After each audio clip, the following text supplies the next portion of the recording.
स्वागत है आप सभी का एजुकेशन ऑफ आयुर्वेद में।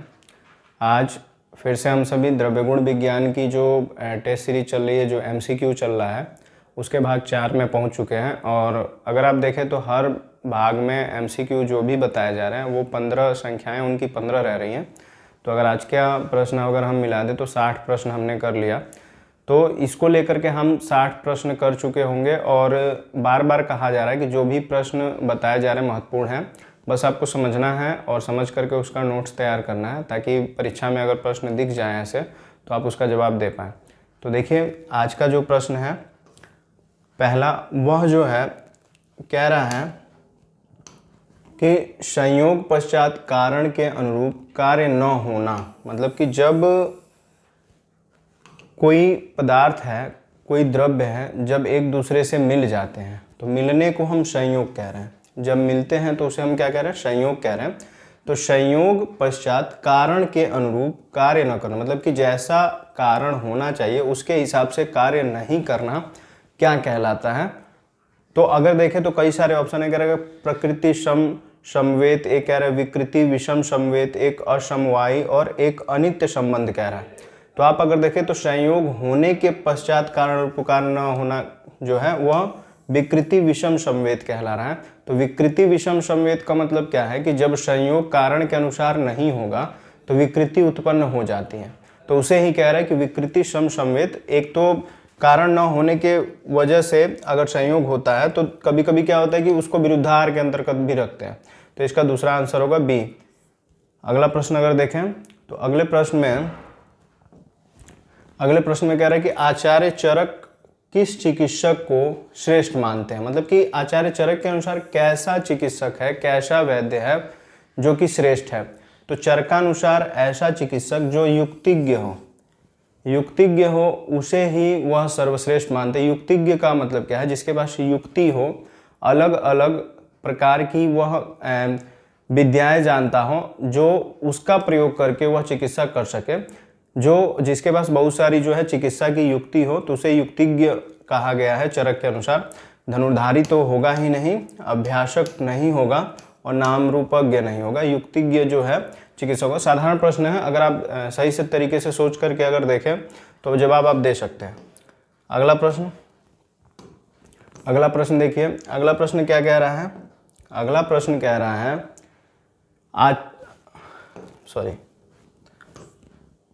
अगला प्रश्न कह रहा है कि धातु में ओज क्षय एवं संधि बंधन में शिथिलता उत्पन्न करने वाले द्रव्य का गुण है। तो धातु में ओज क्षय एवं संधि बंधन में शिथिलता, तो धातुओं में ओज को नष्ट करने वाला या उसमें कमी लाने वाला, और संधि बंधन का मतलब कि जहाँ पे जो ज्वाइंट्स हैं जुड़ते हैं उसमें शिथिलता, मतलब कि उनके कार्य को धीमा करना या उन्हें एक तरह से संकोच कर देना, सिकुड़ा देना। तो अगर ऐसी प्रक्रिया उत्पन्न हो रही, किसी द्रव्य का गुण ऐसा है तो उसे हम क्या कहते हैं? तो उसे हम कहते हैं विकासी। मतलब कि धातु में ओज क्षय एवं संधि बंधन में शिथिलता उत्पन्न करने वाले द्रव्य का गुण क्या है? विकासी। प्रमाथी का उल्टा जो कार्य विकासी में हो रहा है। अगले प्रश्न में अगर देखें तो अगला प्रश्न कह रहा है कि आत्मगुणों का उपयोग चिकित्सा में अधिक उपयोगी है। आत्मगुणों का उपयोग किस चिकित्सा में अधिक उपयोगी है? तो आत्मगुणों का उपयोग किस चिकित्सा में उपयोगी होता है? तो यह जो है मानसिक व्याधि में ज़्यादातर उपयोगी होता है, क्योंकि इसमें जो चिकित्सा की जा रही है वो आत्मगुणों के आधार पर की जा रही है। तो आत्मगुणों के आधार पर चिकित्सा होगी तो उस चिकित्सा को हम मानसिक व्याधि में प्रयोग में लेंगे। ठीक है। अगले प्रश्न को अगर देखा जाए तो इसमें भी अगर देखिए तो कह रहा है कि कफ पित्त वर्धन के लिए क्रमशः रसों का प्रयोग जो है सर्वश्रेष्ठ है। मतलब इसके कहने का मतलब यह है कि कफ और पित्त वर्धन, मतलब कि पहले चिकित्सा कफ की हो और फिर पित्त की हो, तो इसके लिए क्रमशः रसों का प्रयोग, कौन सा रस जो है ज़्यादातर प्रयोग में लिया जाता है? तो आप देखें तो कह रहा है कि मीठा, कड़वा, अम्ल, कषाय, अम्ल, कटु, और यहाँ पे कह रहा है मधुर और अम्ल।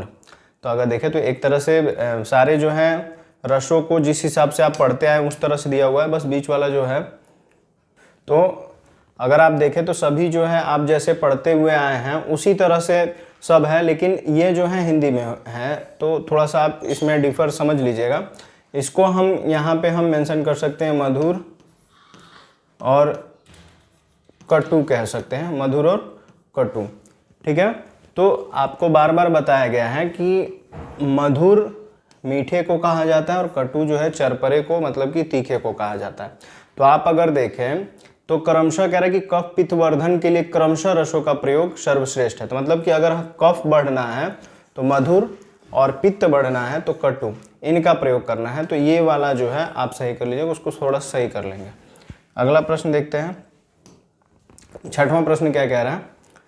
तो अगर छठवें प्रश्न की बात करें तो इसमें कह रहा है कि कफ पित्त वात, मतलब तीनों दोषों को, कफ पित्त वात प्रशमन, इनका प्रशमन करना है तो श्रेष्ठ रसों का क्रम वर्णित है। तो ये जो श्रेष्ठ रस हैं जो कफ पित्त वात में क्रमशः काम में लिए जा रहे हैं, इनके प्रशमन में काम में लिए जा रहे हैं, तो कौन से हैं। तो आप देखें तो बारी बारी से सारे जो रस है मेंशन है।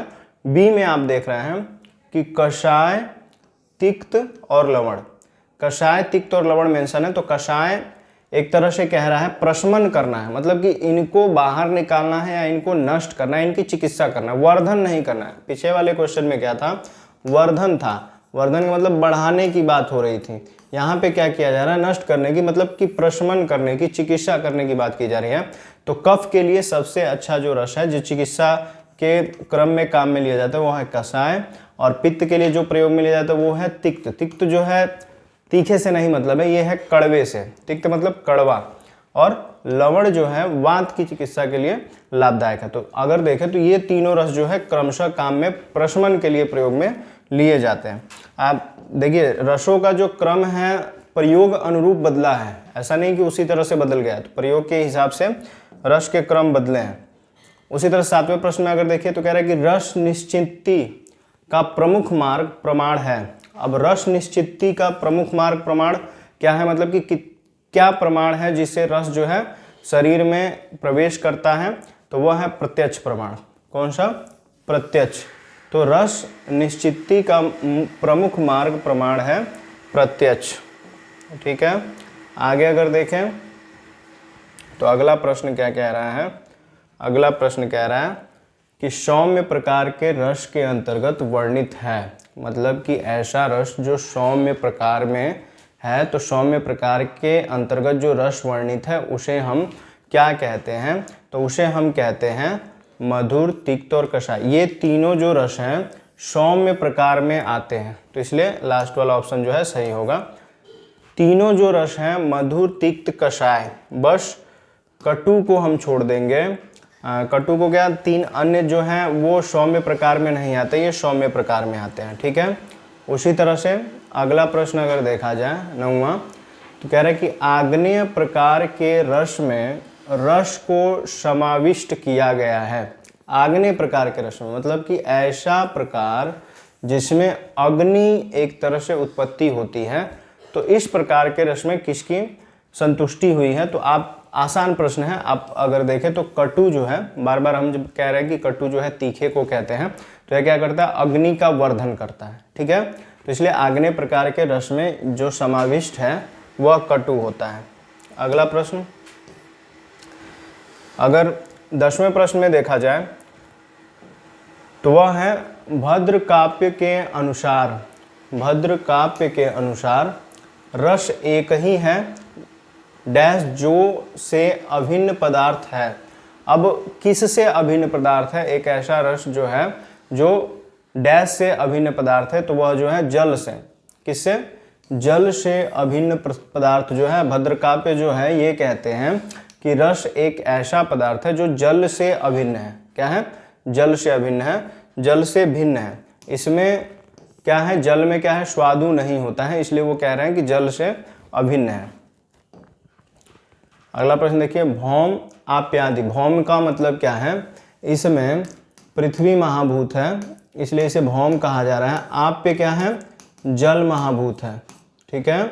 और पंचविध रसों, तो एक हो गया भौम आप्य आदि पंचविध रसों का आधार आचार्य बताते हैं। अब आप्य के बाद आदि कह दिया तो बाकी जो पंच महाभूत हैं उसमें सम्मिश्रण है इनका। तो भौम आप्यादि पंचविध रसों का आधार आचार्य बताते हैं।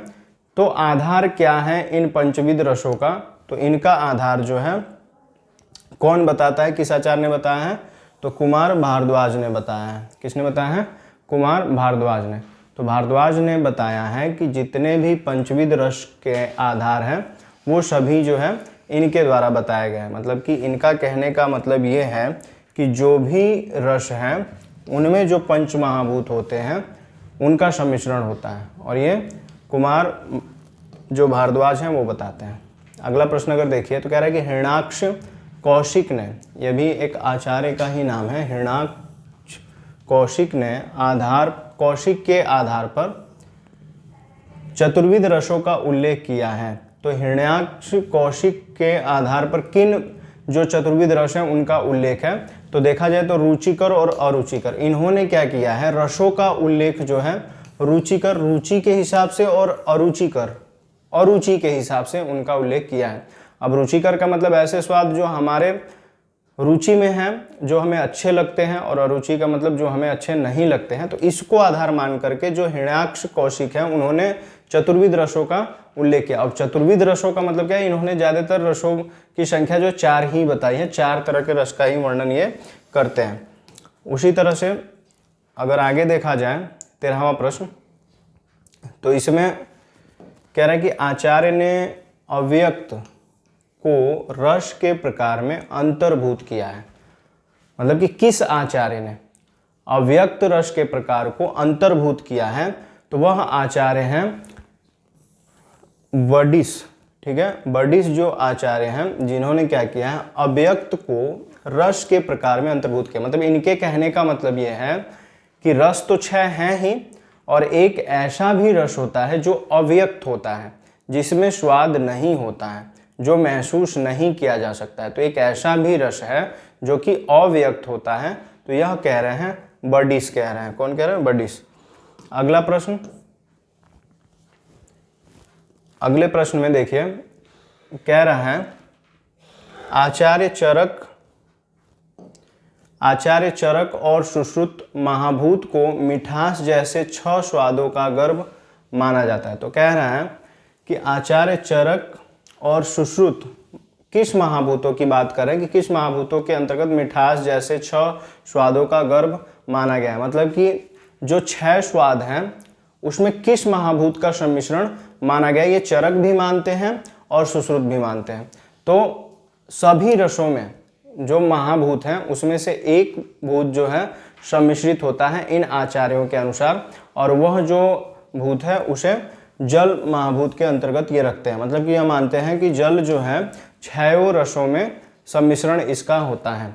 तो अगर प्रश्न इस तरह से भी बने कि किन आचार्यों ने जल महाभूत को सभी रसों में सम्मिश्रण करने की बात कही है, तो वह चरक और सुश्रुत ने कही है। इस तरह से भी प्रश्न को आप देख सकते हैं। अब ऐसा नहीं कि जिस तरह से प्रश्न लिखे हैं उसी तरह से परीक्षा में आपको दिख जाएंगे, प्रश्नों को थोड़ा सा तोड़ मरोड़ के भी सामने एग्जाम में आपको दिया जा सकता है। अब बस क्या है कि आप अगर अच्छे तरीके से उसे पढ़े रहेंगे तो कैसे भी आएगा तो आप उसका जवाब दे सकते हैं।